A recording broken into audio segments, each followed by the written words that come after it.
principio una muy buena largada, después ahí luchando toda la carrera y después entras en ese trencito que inclusive Bortoleto ayudó un poco a Hülkenberg, trabajaron en equipo. ¿Cómo viste la carrera? Sí, nada, muy difícil. Creo que estuvimos en la estrategia equivocada.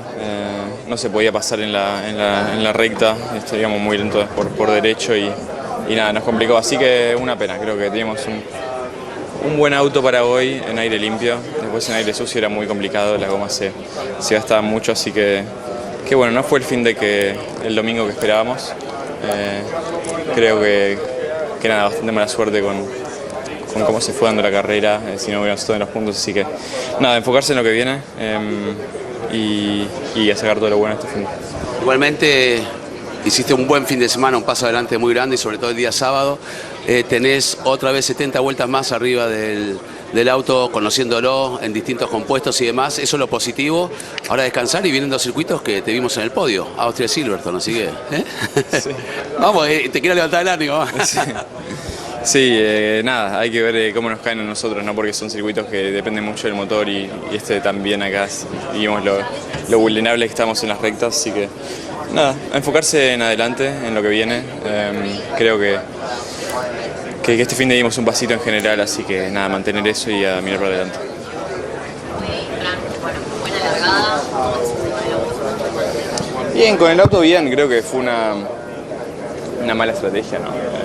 Definitivamente la otra estrategia fue mucho más rápida y creo que fue lo que me hizo quedar fuera de los puntos hoy. No la llamaba tan temprano, sino que el tráfico después, ¿no? de los compañeros de equipo, de los demás que se quedaron afuera esperando a que lleguemos nosotros para frenarnos y toda esa jugada táctica nos mató. Los que estaban adelante, Sainz, Ocon, Tsunoda, todos los que no pararon y pararon muy tarde, salieron adelante nuestro después de la parada, una locura. Así que nada, casi un mini Mónaco hoy, un poco una pena, pero creo que mirar para adelante. Fue una carrera que no teníamos mal ritmo y... Sí, pasa que el motor en la recta es una locura, no podemos pasar a nadie, así que nada, saliendo a 3 de la curva 10, 4 con DRS y con energía todo, no podía ni acercarme 2 décimas, así que complicado, pero bueno, hay que mirar para adelante, creo que si en el fin de semana mejores y nada, enfocarse en lo positivo este fin. Quizás era una parada, empezando con el neumático 1 hubiera sido mejor, considerando que quizás el motor se quedaba para el final. Sí, definitivamente, creo que cuando hay tantos compañeros de otros atrás nuestro pegados, de alguno que está delante o de alguno que está pegado atrás, sabemos que pueden llegar a hacer esa estrategia de frenarnos y ayudar a que los que se queden afuera sigan avanzando y sigan girando más rápido con gomas usadas. Y fue un poco lo que pasó, ¿no? Fue una estrategia que no era mal en papel, pero al final como se dio la carrera fue un desastre. Así que una pena por lo de hoy, muy difícil pasar. Creo que penamos mucho por derecho, muy poca energía y nada, saliendo 4 veces no se podían intentar pasar a nadie. Así que una pena, creo que era una buena oportunidad, pero hay que jugarse la próxima. El aire en Montreal era denso, impregnado del olor a caucho quemado y combustible, una mezcla que se adhería a la piel y resonaba en los oídos mucho después de que los motores se apagaran. Era el 15 de junio de 2025, y el circuito Gilles-Villeneuve vibraba con el rugido de los monoplazas de Fórmula 1 disputando el Gran Premio de Canadá, la 10ª carrera de la temporada. Franco Colapinto, el joven piloto argentino de Alpine, estaba sentado en su cockpit, con el casco puesto y la cabeza ligeramente inclinada, preparándose para la carrera. Sus manos enguantadas apretaban el volante, los nudillos blanqueándose bajo el cuero, su concentración afilada como una navaja a pesar de la tormenta que se gestaba en su interior. Los acontecimientos del fin de semana ya lo habían llevado al límite, pero lo que descubriría después de la carrera encendería una furia que ardía más intensa que el asfalto bajo sus neumáticos. La mañana había comenzado con una calma engañosa. Colapinto, que partía desde la 10ª posición en la parrilla, sentía un destello de optimismo mientras se abrochaba en su Alpine a 525. El coche había mostrado destellos de potencial durante los entrenamientos, aunque estaba lejos del ritmo de los equipos punteros como McLaren o Red Bull. Los ingenieros habían trabajado toda la noche, ajustando la configuración, modificando la aerodinámica y optimizando la unidad de potencia para exprimir cada fracción de segundo posible. Colapinto estaba acostumbrado al esfuerzo constante, a los ajustes interminables, a la lucha perpetua por hacer que un coche de media parrilla rindiera más allá de sus límites. Sabía que el Alpine no era un contendiente al campeonato, pero confiaba en su habilidad para sacarle el máximo provecho, para demostrar que pertenecía a la élite. Las luces se apagaron, y la carrera arrancó con una descarga de adrenalina. Colapinto salió limpio, manteniendo su posición en la caótica primera curva. El circuito Gilles-Villeneuve, con sus estrechas chicanas y largas rectas, exigía precisión y valentía.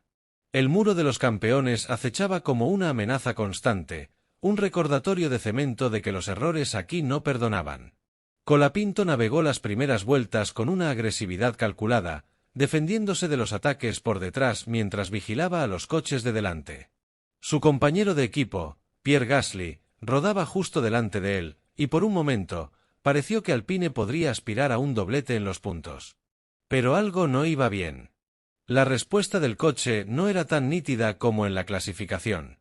El volante se sentía más pesado, la aceleración era lenta, como si el motor estuviera ahogándose en su propia potencia.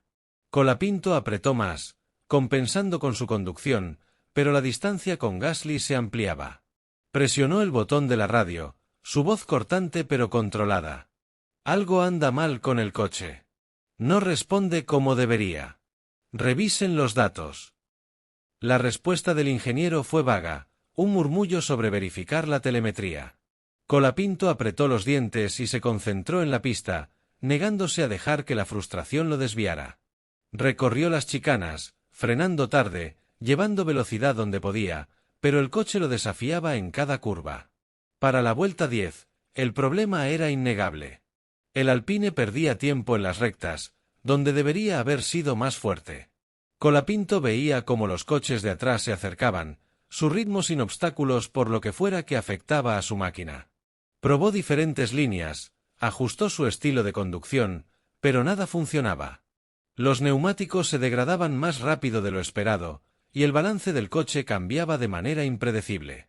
Volvió a hablar por radio, su tono ahora más afilado. Esto no es normal. Es como si el coche me estuviera peleando. ¿Qué está pasando? La respuesta fue otra promesa vacía de investigar. La mandíbula de Colapinto se tensó. No estaba imaginando cosas. Había conducido suficientes vueltas en su carrera para saber cuando un coche no rendía, y esto no era solo un problema de configuración. La carrera avanzaba, y la frustración de Colapinto crecía. Veía cómo pilotos a los que había igualado fácilmente en los entrenamientos comenzaban a alejarse. Los McLaren, enzarzados en su propia batalla, chocaron tarde en la carrera, regalando oportunidades a otros, pero Colapinto no pudo aprovecharlas. Su coche era una sombra de lo que debería haber sido, una máquina que parecía resistirse a cada orden. Presionó el botón de la radio de nuevo, su voz ahora cargada de una furia contenida. No me digan que está todo bien. Esto no es normal. Hagan algo. El ingeniero respondió con más evasivas, pidiéndole que gestionara los neumáticos y mantuviera la calma. Las palabras sonaban huecas, como si escondieran algo. A medida que las vueltas pasaban, Colapinto se concentró en sobrevivir. No podía permitirse un error, no en una pista tan implacable como esta. El muro de los campeones había cobrado víctimas antes, y no iba a añadir su nombre a la lista. Condujo con una mezcla de precisión y desesperación, manteniendo a raya a los coches de atrás mientras intentaba cerrar la brecha con los de delante. Pero el Alpine era un lastre, su rendimiento errático. Cuando cruzó la línea de meta en la 13ª posición, estaba exhausto, no solo por las demandas físicas de la carrera, sino por el desgaste mental de pelear con un coche que parecía empeñado en traicionarlo. En la sala de enfriamiento, Colapinto se quitó el casco, su rostro enrojecido por el esfuerzo y la ira.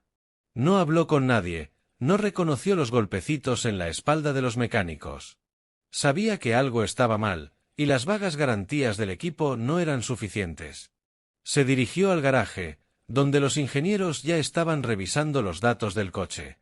El ambiente era tenso, el zumbido habitual posterior a la carrera reemplazado por un silencio incómodo. Colapinto se quedó junto a su coche, observando mientras los mecánicos comenzaban a desmontarlo. Quería respuestas, y no se iría hasta obtenerlas. Fue entonces cuando la verdad comenzó a salir a la luz. Uno de los mecánicos, un veterano que había trabajado con varios equipos, apartó al ingeniero jefe y señaló un componente en la caja de cambios.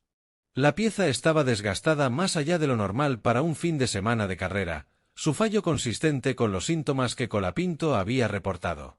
Pero no era solo desgaste. El componente había sido manipulado, su calibración alterada deliberadamente para interrumpir el rendimiento del coche. El rostro del ingeniero palideció mientras lo examinaba, sus manos moviéndose rápidamente para revisar otros sistemas.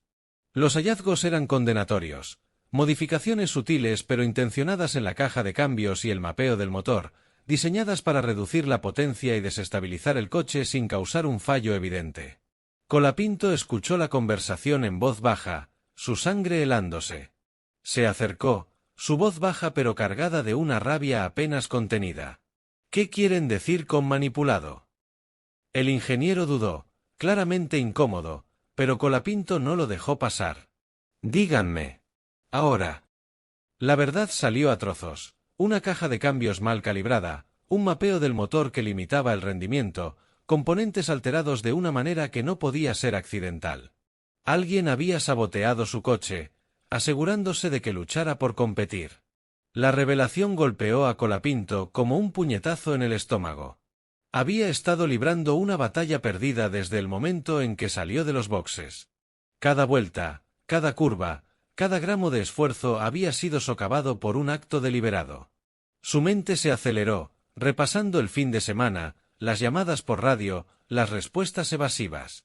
Pensó en la insistencia del equipo de que todo estaba bien, en cómo habían desestimado sus preocupaciones. La ira que había estado hirviendo durante toda la carrera estalló en una furia incandescente. Golpeó con el puño el lateral del coche, el sonido resonando en el garaje. ¿Quién hizo esto?, exigió, su voz temblando de rabia. ¿Quién se atrevería a hacerme esto? Nadie tenía una respuesta. Los ingenieros intercambiaron miradas incómodas, los mecánicos se ocuparon de sus herramientas, evitando su mirada. El sabotaje era innegable, pero el culpable era un misterio. ¿Era alguien dentro de Alpine, alguien que no creía en él?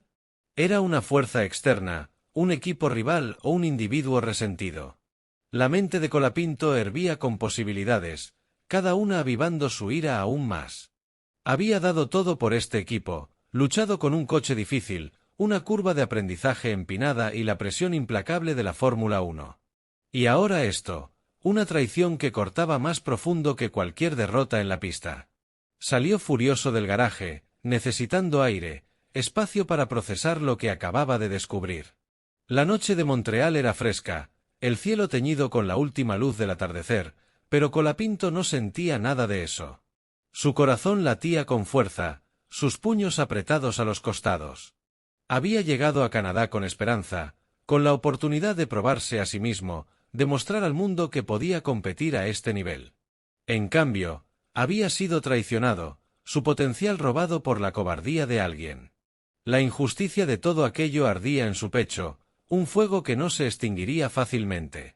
De vuelta en el paddock, las noticias se extendieron rápidamente. Los susurros de sabotaje circulaban entre los equipos, y los medios captaron que algo andaba mal en el campamento de Alpine. A Colapinto no le importaban los rumores. No le importaban los titulares ni las especulaciones. Todo lo que le importaba era la verdad, y juró encontrarla. Había trabajado demasiado, sacrificado demasiado, para dejar esto pasar. Quien fuera responsable enfrentaría consecuencias, ya fuera un mecánico, un ingeniero o alguien más arriba en la cadena. No era solo un piloto ahora, era un hombre agraviado, y lucharía por hacer justicia. Los días posteriores a la carrera fueron un torbellino de reuniones, investigaciones y discusiones acaloradas. Alpine inició una revisión interna, examinando cada aspecto de la preparación del coche. Colapinto asistió a horas de debriefings, su ira hirviendo bajo una fachada de calma. Respondió preguntas, Proporcionó detalles del comportamiento del coche, pero su mente estaba en otra parte. Repasaba cada momento del fin de semana, buscando pistas, cualquier cosa que pudiera señalar al culpable. El equipo prometió transparencia, pero Colapinto no era ingenuo. Sabía cómo funcionaban los equipos, cómo las lealtades y las agendas podían nublar la verdad. Mientras la investigación se prolongaba, Colapinto canalizó su ira en la preparación para la próxima carrera. Pasó horas en el simulador, exigiéndose más que nunca, decidido a superar cualquier obstáculo que se le presentara. El sabotaje lo había sacudido, pero no lo había roto. Si acaso, lo hizo más resuelto. Les mostraría, a Alpine, al saboteador, a todo el paddock, que no era un piloto para subestimar. Correría más duro, lucharía más inteligentemente y probaría que ningún sabotaje podía mantenerlo lejos de la cima. El Gran Premio de Canadá fue un capítulo amargo, uno que dejó cicatrices que Colapinto llevaría por el resto de su carrera. Pero también fue un punto de inflexión. La ira que lo consumió en Montreal se convirtió en combustible, una fuerza impulsora que lo llevaría adelante. No sabía quién lo había traicionado, pero sabía una cosa con certeza: habían cometido un error. Franco Colapinto no era solo un joven piloto talentoso. Era una fuerza imparable, y se aseguraría de que el mundo lo supiera. La historia